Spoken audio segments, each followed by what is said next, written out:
So what should an artist expect from a publicist, and how does the artist go about finding a good publicist, and when would they actually need a publicist, for example?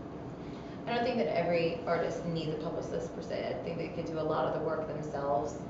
Um, a publicist is supposed to go and get you specific. Oh, that is my phone. Sorry. A publicist is supposed to go and get you publicity, basically. So if you have something like a new record coming out or a new album remix, if you're affiliated with a charity or something that you want to bring attention to, yeah, that's the time, because you're going to be busy doing those things. So that's when I would call somebody like me in. It's otherwise, if you're absolutely doing nothing, I wouldn't advise it. I wouldn't say, hey, let me go spend a couple grand a month on somebody so I could tell them that, I'm on Twitter. Yeah, that's nice. Check out my Facebook. I think you could do that on your own. That's true. Some people can't. Well, yeah. But that's when you change it. That's not necessarily a publicist, but somebody who deals with new media. Okay. So, yeah, there's gray areas. It's always gray areas. Gray areas. That's fine. Gray areas are fine. All right, so where do artists, where do they find them? Is there like a guide to finding the publicist? Or, if you know, okay, I need a publicist. I have all this stuff that I'm working on, I want to focus on what I'm working on, I need someone to handle the rest. Where do they go?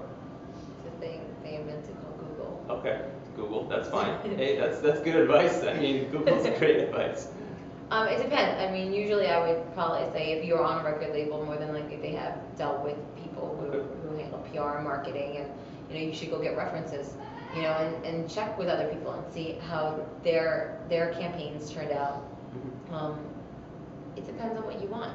I mean, there are huge companies that deal with GM and Ford and Cameron Diaz and Justin Timberlake. I mean, is that right for you? Maybe not. If you're in electronic dance music and you're just trying to put out like a techno record, maybe somebody that's more tailored towards the genre would be for you.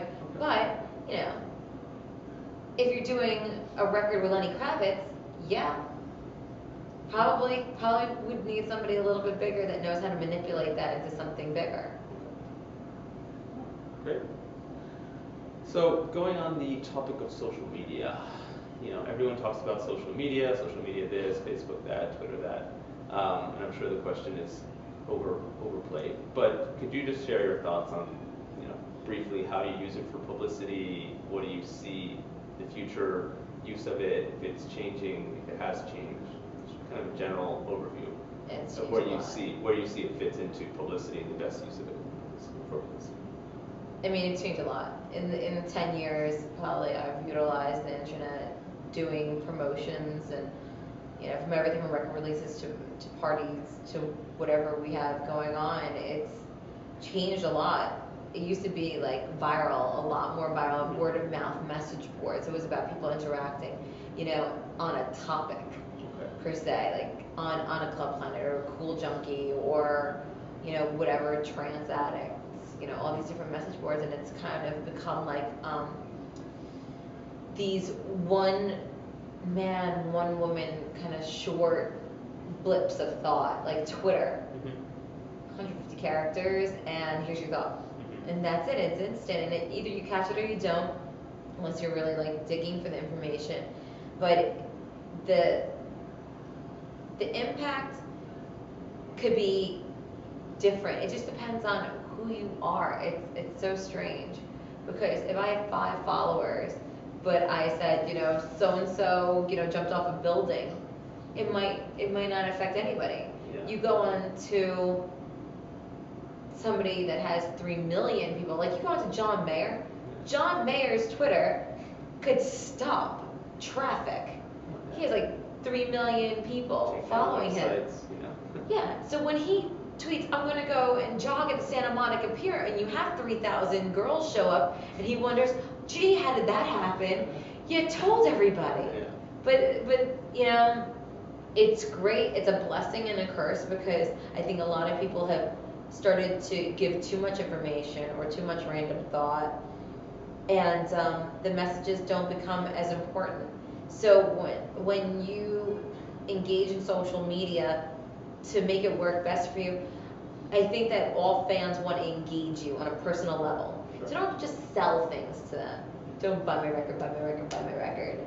You know? Tell them, doing laundry. Yeah. Went to Starbucks. Whatever it may be. But that fan cared enough to sign up to find out about your life. Not necessarily just about your music, but about your life. So that, and it's important to be everywhere. It's exhausting, but you have to be everywhere.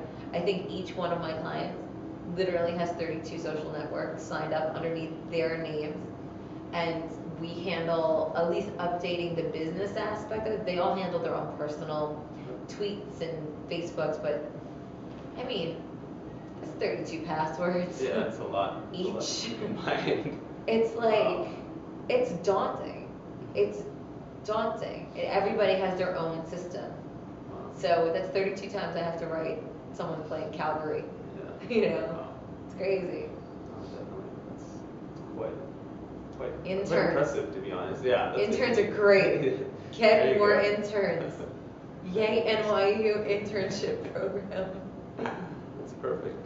So how do you do you give advice to artists? What do you say? Like, stay away from this, or like, don't say that, for their own personal tweets? You just kind of say, say what you want to say, and we'll go from there. Or is there guidelines that you give? Or I mean, I think I'm one of the rare ones that I won't take somebody on unless it's actually going to benefit them.